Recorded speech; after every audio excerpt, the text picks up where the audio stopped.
মুহতারাম হাজরিন, রাসূলুল্লাহ সাল্লাল্লাহু আলাইহি ওয়াসাল্লামের পরিবারের মধ্যে সবথেকে প্রিয় ছিলেন হযরত হাসান এবং হযরত হুসাইন রাদিয়াল্লাহু আনহু। এই সম্পর্কে জামি' তিরমিজি 3772 নং হাদিসে বলা এসেছে, আনাস ইবনে মালিক ইয়াকুল সুইলা রাসূলুল্লাহ সাল্লাল্লাহু আলাইহি ওয়াসাল্লাম আইয়ু আহলি বাইতিকা আহাব্বু ইলাইক قال الحسن والحسين وكان يقول لفاطمة ادعوا لبني فيشهما ويتضهما إليه। হযরত আনাস ইবনে মালিক রাদিয়াল্লাহু আনহু থেকে বর্ণিত, তিনি বলেন, আমি রাসূলুল্লাহ সাল্লাল্লাহু আলাইহি ওয়াসাল্লামকে জিজ্ঞাসা করা হয়েছিল যে আপনি আহলে বায়াতের মধ্যে অর্থাৎ আপনার পরিবারের মধ্যে আপনার কাছে সবথেকে প্রিয় কি? তখন নবীজি সাল্লাল্লাহু আলাইহি ওয়াসাল্লাম বলেন, আমার আহলে বায়াতের মধ্যে আমার পরিবারের মধ্যে আমার কাছে সবথেকে প্রিয় হচ্ছে হযরত হাসান এবং হযরত হুসাইন। সুবহানাল্লাহ বলেন। আনাস রাদিয়াল্লাহু আনহু বলেন যে তিনি ফাতেমা রাদিয়াল্লাহু আনহাকে ডাকলেন এবং বললেন যে আমার দুই সন্তানকে ডাকো। এরপর তিনি তাদের উভয়কে নাকে শুনতেন এবং তাদের দুইজনকে বুকে চেপে ধরতেন। সুবহানাল্লাহ পড়েন। তো মুসলমান ইমানদার আল্লাহর গোলাম সাইয়্যিদুনা হুসাইন রাদিয়াল্লাহু আনহু এবং এর চেহারার সাথে নবীজি সাল্লাল্লাহু আলাইহি ওয়াসাল্লামের চেহারার সাদৃশ্যপূর্ণ ছিলেন। নবীজি সাল্লাল্লাহু আলাইহি ওয়াসাল্লামের চেহারা দেখতে যেমন ছিলেন, হযরত হুসাইন রাদিয়াল্লাহু আনহু দেখতে ঠিক তেমনটাই ছিলেন।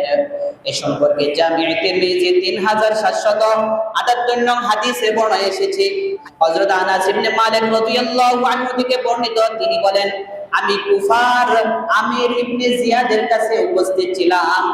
এমন সময় হযরত হুসাইন রাদিয়াল্লাহু আনহুর কর্তৃত মাতা মুবারক হযরত ইবনে জিয়াদের কাছে ইবনে জিয়াদের সামনে একটা তালার মধ্যে রাখা হয় এবং ইবনে জিয়াদ একটি খেজুরের ডাল দিয়ে হযরত হুসাইন রাদিয়াল্লাহু আনহুকে নাকে ইশারা করলেন। নাকে ইশারা করে বললেন, এর সৌন্দর্যের এত আলোচনা কেন? এর মতো সুন্দর বুঝি আর কেউ নাই। তখন আনাস রাদিয়াল্লাহু আনহু বললেন, আমি বললাম সাবধান, তিনি ছিলেন রাসূলুল্লাহ সাল্লাল্লাহু আলাইহি ওয়াসাল্লামের সাদৃশ্যপূর্ণ।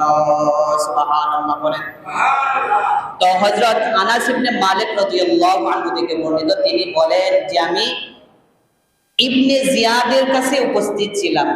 তখন হযরত হুসাইন রাদিয়াল্লাহু আনহুর মাথা মুবারক ইবনে জিয়াদের সামনে রাখা হয়। ইবনে জিয়াদের সামনে রাখার পর তিনি একটি খেজুরের ডাল দিয়ে নবীজি সাল্লাল্লাহু আলাইহি ওয়াসাল্লাম নাকে ইশারা করলেন। যে হযরত হুসাইন রাদিয়াল্লাহু আনহুর নাকের মধ্যে ইশারা করে বলতেছেন যে এর সৌন্দর্যের এত আলোচনা কেন? এর থেকে সুন্দর বুঝি আর কোনো মানুষ হয় না। সুবহানাল্লাহ বলেন। তখন আনাস রাদিয়াল্লাহু আনহু বলেন, ইবনে জিয়াদকে বলতেছেন যে সাবধান, হযরত হুসাইন ছিলেন নবীজি সাল্লাল্লাহু আলাইহি ওয়াসাল্লামের সর্বাধিক সাদৃশ্যপূর্ণ। সুবহানাল্লাহ পড়েন। মুহতারাম হাজরিন, জামি' তিরমিজি 7379 নং হাদিসে বলা এসেছে, হযরত আলী রাদিয়াল্লাহু আনহু থেকে বর্ণিত, তিনি বলেন, বুক থেকে মাথা পর্যন্ত রাসূলুল্লাহ সাল্লাল্লাহু আলাইহি ওয়াসাল্লামের সাদৃশ্যপূর্ণ ছিলেন হযরত হাসান রাদিয়াল্লাহু আনহু এবং বুক থেকে বাকি অংশ সাদৃশ্যপূর্ণ ছিলেন হযরত হুসাইন রাদিয়াল্লাহু আনহু। মুহতারাম হাজরিন, হাসান এবং হুসাইন রাদিয়াল্লাহু আনহু জান্নাতে যুবকদের সরদার হবে।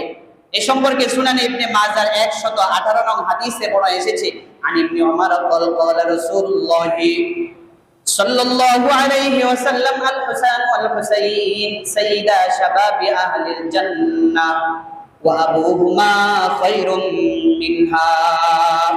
ইবনে ওমর রাদিয়াল্লাহু আনহু থেকে বর্ণিত, তিনি বলেন, আল্লাহর নবী সাল্লাল্লাহু আলাইহি ওয়াসাল্লাম বলেছেন, হাসান এবং হুসাইন রাদিয়াল্লাহু আনহু জান্নাতি যুবকদের সরদার এবং তাদের পিতা তাদের থেকে উত্তম। সুবহানাল্লাহ বলেন। তো নবীজি সাল্লাল্লাহু আলাইহি ওয়াসাল্লাম বলেন যে হাসান এবং হুসাইন রাদিয়াল্লাহু আনহু তারা জান্নাতি যুবকদের সরদার হবে। এবং এই হাসান এবং হুসাইন রাদিয়াল্লাহু আনহু হুজুর সাল্লাল্লাহু আলাইহি ওয়াসাল্লামের দুইটি পুষ্পকলি ছিলেন। এই সম্পর্কে জামি' তিরমিজি 3770 নং হাদিসে বর্ণনা এসেছে। হযরত আব্দুর রহমান ইবনে আবু নুম রাহমাতুল্লাহি আলাইহি থেকে বর্ণিত, ইরাকের অধিবাসী এক ব্যক্তি ইবনে উমর রাদিয়াল্লাহু আনহুর কাফরে মশার রক্ত লাগার সম্পর্কে ফতোয়া জিজ্ঞাসা করেছিলেন। তো ইবনে উমর রাদিয়াল্লাহু আনহু বললেন যে লোকটিকে তোমরা লক্ষ্য করো, দেখো মশার রক্ত লাগা সম্পর্কে ফতোয়া জিজ্ঞাসা করেছে, অথচ এরা রাসূলুল্লাহ সাল্লাল্লাহু আলাইহি ওয়াসাল্লামের সন্তান হযরত হুসাইন রাদিয়াল্লাহু আনহুকে হত্যা করেছে। আমি রাসূলুল্লাহ সাল্লাল্লাহু আলাইহি ওয়াসাল্লামকে বলতে শুনেছি যে হযরত হাসান এবং হযরত হুসাইন রাদিয়াল্লাহু আনহু তারা দুইজন ছিলেন রাসূলুল্লাহ সাল্লাল্লাহু আলাইহি ওয়াসাল্লামের দুইটি পুষ্পকলি। সুবহানাল্লাহ পড়েন। মুহতারাম হাজরিন, হযরত হাসান এবং হযরত হুসাইন রাদিয়াল্লাহু আনহুকে যারা ভালোবাসবে আল্লাহ তাআলাও তাদেরকে ভালোবাসবে। এই সম্পর্কে সুনান ইবনে মাজার 144 নং হাদিসে বর্ণনা এসেছে।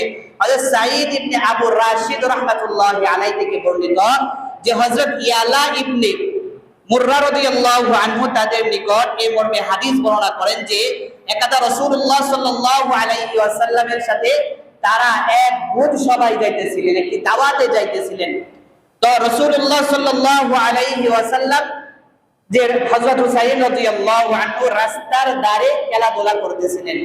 তো এটা দেখে রাসূলুল্লাহ সাল্লাল্লাহু আলাইহি ওয়াসাল্লামের দুইটি হাত এইভাবে ধরলেন।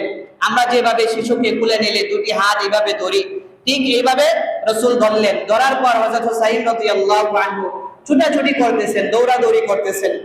তো রাসূলুল্লাহ সাল্লাল্লাহু আলাইহি ওয়াসাল্লাম হযরত হুসাইন রাদিয়াল্লাহু আনহুকে খেলতে খেলতে হযরত হুসাইনকে ধরে ফেললেন। ধরে ফেলার পর হযরত হুসাইন রাদিয়াল্লাহু আনহুকে নবীজি সাল্লাল্লাহু আলাইহি ওয়াসাল্লাম চুমু খেলেন, আদর করলেন। এরপর রাসূল বললেন যে ব্যক্তি এই হাসান এবং হুসাইন রাদিয়াল্লাহু আনহুকে ভালোবাসবে আল্লাহ তাআলাও তাদেরকে ভালোবাসবে। সুবহানাল্লাহ বলেন। তো হযরত হাসান এবং হযরত হুসাইন রাদিয়াল্লাহু আনহুকে যারা ভালোবাসবে আল্লাহ তাআলাও তাদেরকে ভালোবাসবে, এবং যারা হযরত হুসাইন রাদিয়াল্লাহু আনহু তাদের সাথে বিরোধিতা করবে আল্লাহ তাআলাও তাদের সাথে বিরোধিতা করবে। নাউযুবিল্লাহ বলেন।